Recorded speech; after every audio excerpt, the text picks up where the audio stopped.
Good afternoon. You can be seated. Good yes, afternoon, Mr. Forensic. Judge. Good afternoon. Attorney Forensic representing the state. We have two matters down for sentencing. Ismalej-Gomez, Edgar Ismalej-Gomez, and Iris Santos Rivera. I don't know if the court wants to have them sentenced together, if that's feasible given the need for an interpreter, but I'll leave that to the courts. We have one interpreter for two individuals. Gentlemen, do you have any comment? Whatever makes sense, and to accommodate the interpreter, perhaps I think she can stand in between both of them. Yes. Okay. We'll bring them out at the same time.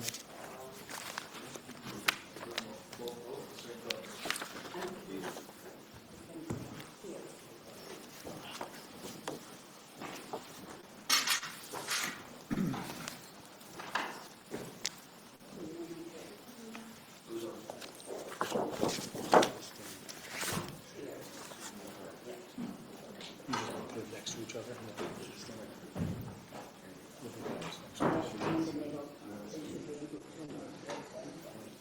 No, I stand. Okay, we have the two defendants out. Where is she going to be? Okay. Iris Rivera-Santos Iris Rivera-Santos. and Edgar Ismalej-Gomez. Ismalej-Gomez. Yes, Uh, sir.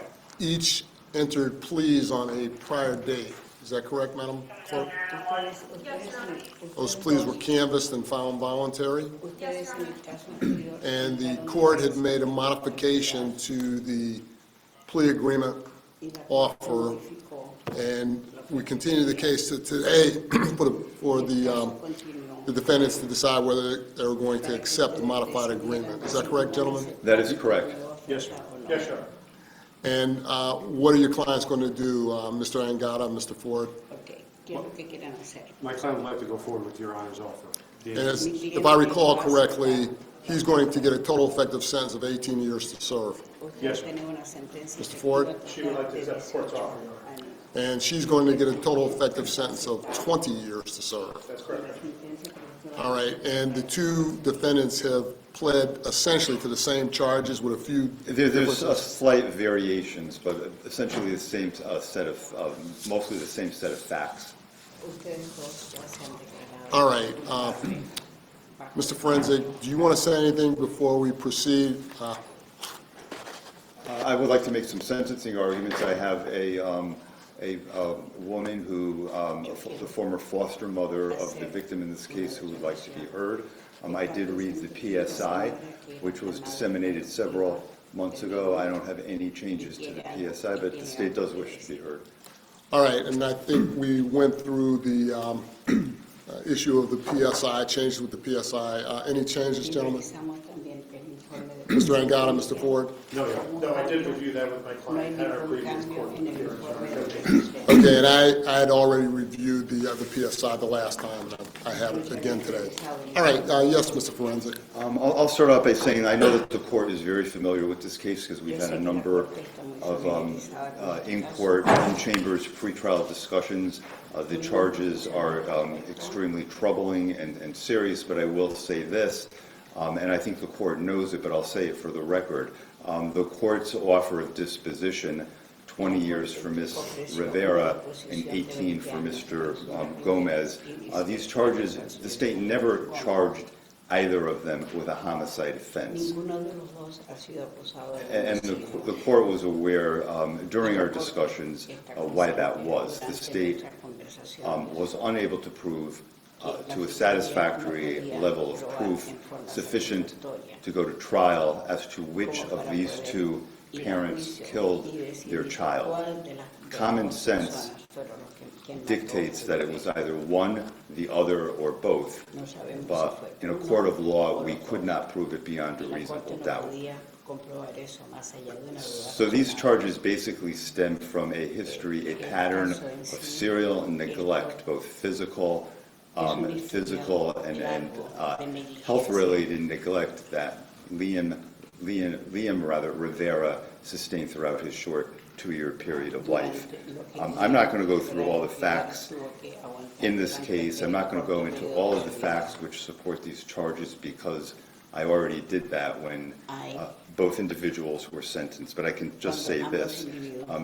In the 38 years that I've been a prosecutor, this is probably one of the most troubling and extreme cases of child abuse that I've come across. This young boy was only 2 years old when he died of blunt force trauma. And the photographs, the autopsy photographs, show numerous bruises throughout his face. He was clearly physically abused at the hands of either his mother or father. And I think it's just a shocking situation when you see the level of neglect that he underwent. He was underweight, malnourished, emaciated. There was a history of the mother missing doctor appointments despite going about her life and engaging in a social life of her own. This child was, as I said, extremely abused. When he was placed in foster care, he thrived. When he was returned to Ms. Rivera, he declined substantially. And the photographs support this. So I do think that given the nature of the charges to which each pled guilty, I think the court's offer of disposition of 20 years is fair for Ms. Rivera, and I think 18 for Mr. Gomez as well. Regarding Ms. Rivera, I can only say this. Throughout this investigation, she lied to the police a number of times. She lied to the police early, before the child was killed, when she concocted a story of her brother-in-law kidnapping the child. She let the father of the child, she let him have presence, and she let him into the apartment despite the fact that there was a protective order against him. Mr. Gomez was co-parenting and could not have but seen the neglect that Ms. Rivera was subjecting her child to. So these are people which hopefully will never have children again because they have proven that they are completely inadequate in parents. I do have the former foster mother of Liam Rivera. Her name is Tekenia Torres. She's in the audience, and I think she wanted to be heard just briefly.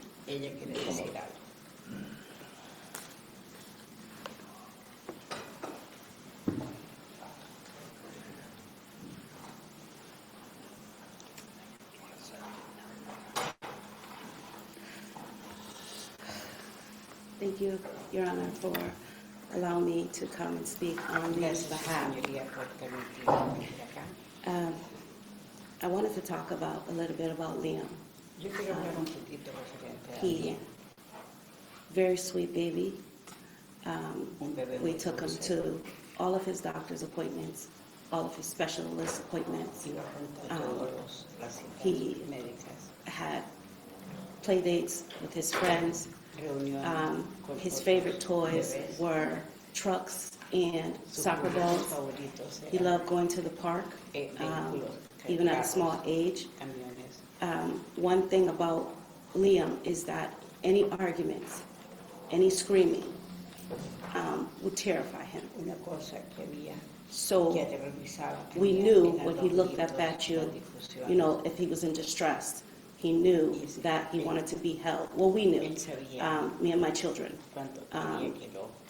He was a big part of our lives, and he still is. And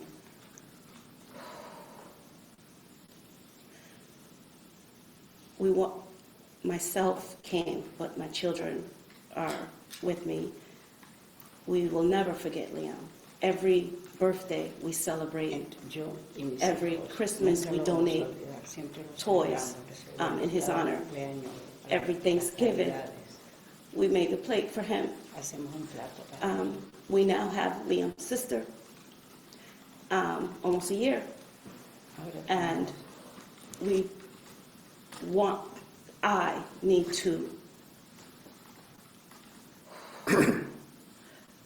forgive them as a missionary, but as a mom, Yo quiero darle a mis hijos that my pain will always be there for Liam. But we are his family, and we have continued to be his family since the day they brought him, almost 5 months.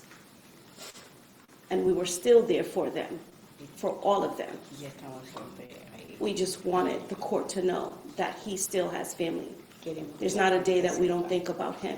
que él todavía There's not a day that we familia, no hay día que no pensemos en él. watch his videos. We have tons of them. Tenemos videos Um, que los miramos. And if Sarah, I don't know her name, but who brought this case, if she was here, I could give her a big hug, Si ella, la persona, because there was so que much puso pain. este caso, that we now, today was something that we can just say, we've done everything that we can tanto dolor, pero el día so that que Liam's hemos voice decir could be que heard, hemos hecho that he won't be todo hurt posible anymore, para que la corte nos escuche and that we love him y que lo and we queremos. wish the parents well. As a missionary and of God, we have to forgive them for their Le sins. deseamos lo But mejor that's a on los them. padres. Como But I misioneros still de want them Dios, to know hacemos eso, that pero queremos we've que always sepan been here. There's never been a time that Liam or the kids had to suffer, because we have no made that tiene very que clear for existir them. nunca que un niño So thank you for sufra. this opportunity to Gracias por speak esta oportunidad. on this child's behalf, that he was full of life even though he was only 2.5 years Un old. niño que estaba lleno de Thank you. vida. Thank you very much, ma'am. Muchas gracias, señora. I don't have anything further to add, Your Honor. Thank you. La ficha no tiene nada. Mr. Angada, you want to say anything? No, How about your client? No quiere decir nada. ¿Hay algo que usted quiera decir? Es que le pido una disculpa a la corte, a todas las personas que están presentes y me hago responsable de todo, de lo que me han dicho. Y lo siento mucho. I want to apologize to the court and to everybody present here. And I want you to know that I do accept responsibility for everything that has been mentioned. Que me arrepiento mucho de todo. And I'm sorry about all this. All right, thank you. Gracias. Mr. Ford, do you want to say something? Yeah, I'm going to speak on behalf of my client. She wishes to remain silent. Your No va Honor, a decir nada, el abogado va a hablar por usted. there's no way to begin these remarks without acknowledging the obvious here. This matter involves the untimely death of a 2-year-old child. Nothing I say is intended to minimize that loss. My client stands before the court accepting responsibility for her actions. She is fully aware of the gravity of this moment. As the state indicated, this is not a homicide conviction. Nevertheless, my client accepts responsibility and asks the court to sentence her to the agreed upon sentence of 20 years to serve. Thank you, Your Honor. All right, thank you. Anything else from anybody? No, Your Honor. All right, I'm going to proceed with the sentencing, one defendant at a time, but let me just say that I appreciate the comments of the foster mother. They were eloquent, thoughtful, and the young child who is gone was loved greatly, and that's obvious to me. I appreciate the defendant, Mr. Ismalej-Gomez, accepting responsibility for his conduct and apologizing. But I would say in regard to him and to Ms. Rivera-Santos, their behavior was obviously disgusting, disgraceful, and terrible. They are getting a severe punishment, which is probably not severe enough, but the law limits us all to imposing a conviction and a sentence that can be proven beyond reasonable doubt. What can be proven is what has been charged, and the sentence is going to be imposed is appropriate under the circumstances. So, starting with Mr. Ismael-Gomez, in file ending in 161, I believe he has, a risk of injury count in that one? May I have 1 second, Judge? So in docket number ending in 518, this is the a violation of probation file. I would suggest we do that second and work off docket number ending in 393. That's the... Perhaps you could help me out, because I don't have the information in front of me. If you go through the charges. Okay, so on docket number ending in 393, first count is risk of injury to a minor. Okay, on that count, I find you guilty, and the sentence is going to be 10 years. Count number 2 is cruelty to persons, which is a D felony. On that one, I find you guilty, 5 years to serve concurrent with the first sentence, so we should be at 10 years. Count 3, tampering with physical evidence, that's a D felony. On that one, I find you guilty, 5 years concurrent. Count number 4, conspiracy to tamper with physical evidence. That is another D D felony. felony, so that would be 5 years to serve concurrent. Right.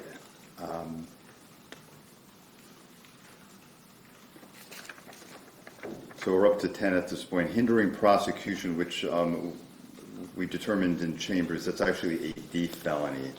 That On should that probably one- run consecutive. That would be 5 years consecutive. And Okay. Unlawful removal of a deceased body. This relates to the burial of the child at Cumming Beach. That's a 6-month misdemeanor. that's 6 months concurrent. Concurrent. And then violation of a criminal protective order, which is a D felony. I would suggest a 3-year. 3 years consecutive. So that should put us up to 18 years to serve. And Mr. then, Angada, is that what your count as well? Okay. and then the violation of probation file where he owes 4 years and 10 months, 4 years concurrent. 4 years concurrent on the violation of probation. So the total effective sentence the court intends to impose on Mr. Ismael-Gomez is 18 years to serve. Then Ms. Rivera-Santos, she has 2 files as well. The first file is falsely reporting an incident, and then the second file is the file concerning the numerous risk of injury charges and the burial of the body. So if I have just 1 second. All right. So if we could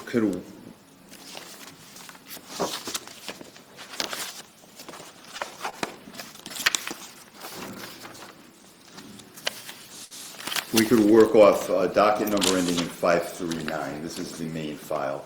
First count, risk of injury to a minor. To that one, that charge, I find you guilty, 10 years to serve. Count 2, cruelty to persons. That's a D felony, felony. 5 years concurrent. Count 3, risk of injury to a minor. That would be 10 years to serve Consecutive. so that puts us up to 20 years. Count 4, tampering with physical evidence, D felony. 5 years concurrent. Count 5, conspiracy to tamper with physical evidence, 5 D That's felony. a D felony, 5 years concurrent. Count number 6, tampering with physical evidence, a D felony. That's 5 years concurrent. I find you guilty, 5 years concurrent. And then count 7, unlawful removal of a deceased body, 6 months. 6 months in jail to serve concurrent. So the total effective sentence for Ms. Rivera-Santos is 20 years to serve. And then on docket number ending in 620, she also pleaded guilty to issuing a false statement, reporting a false incident in the first degree, which is a D felony. 5 years to serve concurrent. That would include all of the charges, Judge. Okay, so the total effective sentence again is 20 years to serve for Ms. Rivera-Santos. Do you have a question, Madam Clerk? I just have seized property. Seized property, what is it? Can we resolve that at a later date? Because I haven't seen the sheets. All right. Any objection to that, gentlemen? No objection. We could put that on the motions docket. Okay, I'm going to waive any fees and costs. So, Transcript for parole. yes, transcript, please. Again, for Mr. Edgar Ismael-Gomez, total effective sentence is 18 years to serve. For Ms. Rivera-Santos, the total effective sentence is 20 years to serve. All right, thank you. Thank you, Judge. Muchas gracias.